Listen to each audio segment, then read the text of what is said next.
todo mundo jurou e continua jurando, inclusive, a respeito da equipe Sauber, a respeito de Bortoleto, a respeito de Nico Hülkenberg, várias afirmações que a verdade é que o GP de Miami de Fórmula 1 revelou que são mentira. Tá todo mundo 100% errado e não apenas isso. O GP de Miami revelou algo notável a respeito do C45 e que pode mudar tudo na história do campeonato de Bortoleto no decorrer de 2025. Você pode achar que é mentira, pode achar que é opinião, especulação, mas nesse vídeo eu vou trazer fontes confiáveis e verdadeiras que vão contar tudo sobre essa história e o porquê realmente o carro da Sauber pode terminar esse ano de 2025 capaz de conquistar pontos com certa frequência, principalmente nessa próxima parte do campeonato, na parte europeia, que inicia agora no GP de Imola de Fórmula 1.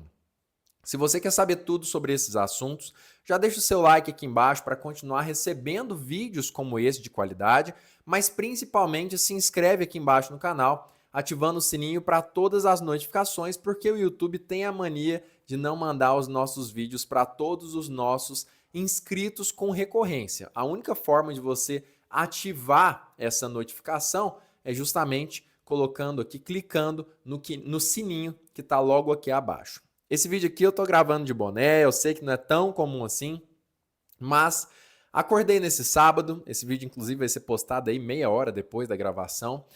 Acordei muito cansado, fui ver aqui as notícias, fui marcar aqui, eu tô trazendo algo novo pro canal. Fui fazer as capas também, porque o meu objetivo é não fazer nenhum tipo de clickbait, então faço a capa antes de gravar o vídeo, justamente para falar, não, eu vou falar sobre esse tópico aqui e tudo. É sempre tudo com muito carinho. Então, no fim das contas, eu não arrumei meu cabelo hoje ainda, tá todinho desarrumado e por isso vou utilizar o boné nesse vídeo e nos outros vídeos que eu vou gravar aqui em sequência, que vão ser postados amanhã, no domingo, e na segunda-feira. Enfim, essa introdução já tá gigante. 2 minutos de introdução, vamos logo pro tema. Galera, Gabriel Bortoleto, aqui, tem a notícia falando que ele está ansioso para Imola, mas mantém os pés no chão, ou seja, nunca se sabe. Para a gente falar disso aqui, eu acho que é mais interessante a gente falar sobre o que aconteceu com o Gabriel Bortoleto até agora no ano de 2025, mas também trazendo o que aconteceu em Miami daqui a pouco, que são essas informações relativamente reveladoras. O Gabriel Bortoleto, como a gente sabe, está tendo muita dificuldade de se adaptar à Fórmula 1. Ele é um dos novatos mais renomados nesse ano. A própria Fórmula 1 lançou lá os cards de pontuação de cada piloto e ele, junto com Oliver Burman, é o novato com mais pontuação. Ou seja, Bortoleto é muito reconhecido nacionalmente e internacionalmente pelo pessoal que realmente conhece de automobilismo. Isso é um ponto que não dá para negar. A grande questão é realmente essa adaptabilidade, que eu já falei em outro vídeo aqui do canal. Isso é a realidade. A grande questão é que, por mais que ele esteja ansioso para a Imola, a gente sabe que geralmente ele está ansioso para boa parte das corridas. E é isso que ele continua falando aqui nessa entrevista. Olha só o que ele diz. Falando a respeito de ele já conhecer os traçados ali da parte europeia da Fórmula 1, ele diz assim: obviamente, conhecer bem a pista é uma grande ajuda. Você não perde tempo aprendendo um traçado completamente novo. E aí depois ele diz que realmente ama Imola, e eu já vi ele falando isso em outras entrevistas, que é a pista que ele mais gosta, no fim das contas, de pilotar. Inclusive, foi o traçado que ele fez a pole position no ano passado pela Fórmula 2, tá? Uma pole position, assim, uma volta impressionante, muito bonita mesmo, que ficou todo mundo impressionado com ele de certa forma. E aí depois ele diz: às vezes achamos que uma pista será boa para o nosso carro e de repente não será tão boa assim. E em Miami, onde não esperávamos ir tão bem na classificação, acabou sendo ótimo. Então, tomara que Imola seja boa. É uma pista que, teoricamente, não deveria ser um ponto fraco para nós, mas nunca se sabe. Bortoleto está sendo sincero aqui com a gente, né? Ele não sabe exatamente como vai ser o ritmo dele o ritmo da equipe nessa pista de Imola, mas está confiante como em boa parte das provas. Apesar de que nesse circuito europeu, que inicia agora justamente na Emília-Romanha, ele já tem mais experiência, fez pole position justamente em Imola na F2, e tudo indica que ele deve se sair muito bem também nessa pista, assim como aconteceu, por exemplo, na qualificação do GP de Miami. Mas o que aconteceu em Miami que foi tão revelador e que o próprio Bortoleto não falou nessa entrevista? Quem falou a respeito de Miami, na verdade, foi o chefe de equipe da Sauber, que é o Jonathan Whitley, e também o Nico Hülkenberg. E é isso que a gente vai falar agora.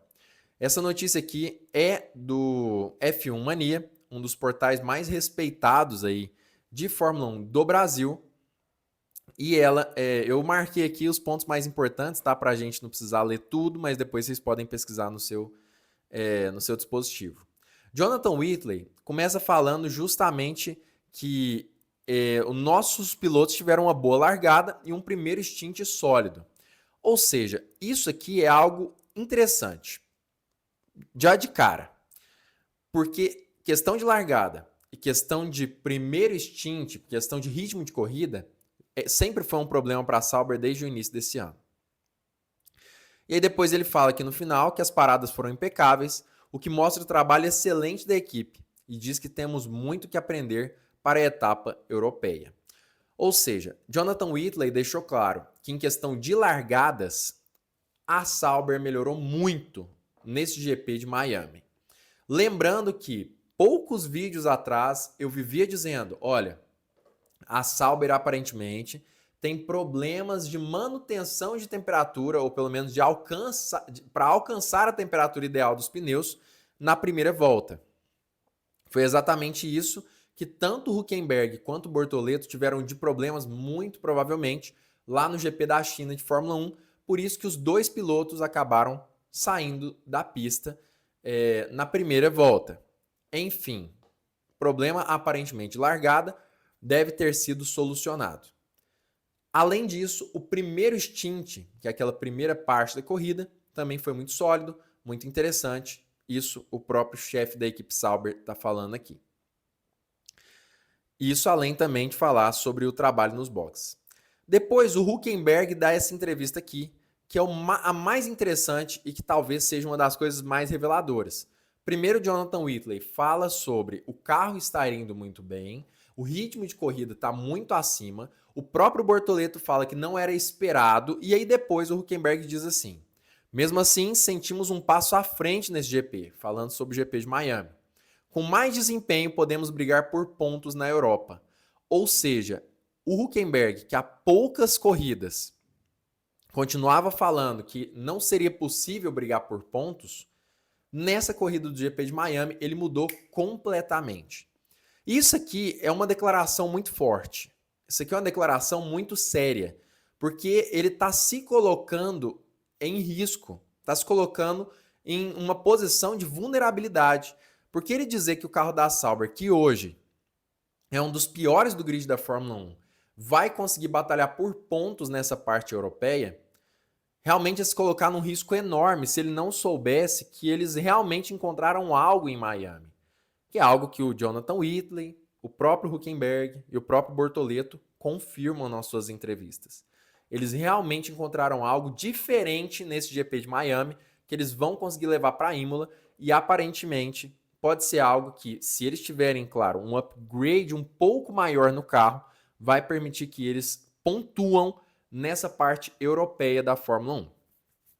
Depois, tem aqui a entrevista, se eu não me engano, do próprio Bortoleto, acredito que seja dele mesmo, é isso mesmo, do Bortoleto, dizendo só isso aqui. É uma pena porque abandonos são raros na minha carreira, e realmente são, muito difícil o Bortoleto abandonar, lembrando até daquele GP lá da Itália, né, lá em Monza, em que ele rodou na qualificação, não abandonou, claro, abandonou a qualificação, mas não abandonou a corrida, mesmo tendo aparentemente alguns problemas ali no assoalho, tiveram sido consertados para o GP de domingo, mas foi lá, largou de uma das últimas posições e venceu a corrida. Mas, enfim, difícil ele abandonar mesmo.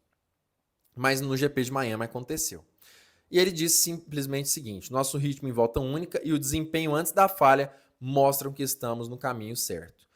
Todo mundo que saiu do GP de Miami, dentro da Sauber, continua dizendo que sim, aparentemente a Sauber encontrou algo no GP de Miami que pode ser, de certa forma, revelador. Algo que pode sim colocar a Sauber em um caminho de chance de pontos ainda nesse ano. Há poucos vídeos eu falava que era impossível, mas agora, por mais que seja difícil, com os comentários do Bortoleto, do Hülkenberg, do próprio Jonathan Whitley falando sobre isso, parece que a Sauber cada vez mais pode ter oportunidade sim de batalhar de verdade por pontos nesse ano. E não apenas cair no colo, como aconteceu com o Nico Hülkenberg na primeira etapa. A gente sabe que está tendo uma grande estruturação da Audi para o ano que vem, para a Audi, melhor dizendo. A gente sabe que isso é extremamente importante, até para colocar a equipe nos eixos, e que isso deve refletir na Sauber, que precisa melhorar urgentemente. E aparentemente eles estão se encontrando. E esse GP de Miami pode ter sido, sim, a virada do jogo. Pode ter sido... Isso tudo também pode estar sendo apenas, sei lá, os três integrantes ali um pouco emocionados por causa do que aconteceu em Miami, por conta da qualificação quase perfeita do Bortoleto? Pode. Mas eu nunca vi a Sauber tão emocionada como está agora nesse momento com o GP de Miami, por conta desses dados extremamente reveladores do ritmo de corrida e do ritmo de qualificação, principalmente do Bortoleto. E quando a gente fala sobre etapa europeia, que é justamente essa que se inicia agora, a próxima corrida é o GP da Emília-Romanha, depois nós temos GP de Mônaco, GP da Espanha, e aí Canadá não é mais Europa, mas depois volta para a Europa novamente. Olha só, Bélgica, Hungria, Holanda, Itália, Azerbaijão, Singapura, enfim. A gente tem várias corridas e aparentemente esse rally europeu vai ser interessante para a Sauber e tudo indica que nesse GP de Imola o carro pode sim superar as expectativas até dos integrantes da equipe, como disse o Bortoleto. O C45 parece que tem características que vão se adaptar muito bem ao circuito da Emília-Romanha. Eu sei que muita gente vai falar nos comentários que eu estou falando besteira, mas eu queria mesmo assim, mesmo você achando que eu estou falando bobagem e tudo, comenta aqui embaixo qual que é a sua opinião, se você concorda, você discorda, sendo respeitoso, né? A gente não é um bando de gente que não é civilizado, né? Pelo amor de Deus. Sejam, poxa, civilizados apenas. Comenta aqui no comentário, coloca a sua opinião aqui embaixo nos comentários. Você concorda, discorda, você tem todo o direito. Não esquece de curtir esse vídeo, se inscrever no canal. Como eu já disse, ativar o sininho para todas as notificações, porque aqui no Drive ID a gente conversa com a identidade de quem realmente é apaixonado pelo esporte a motor.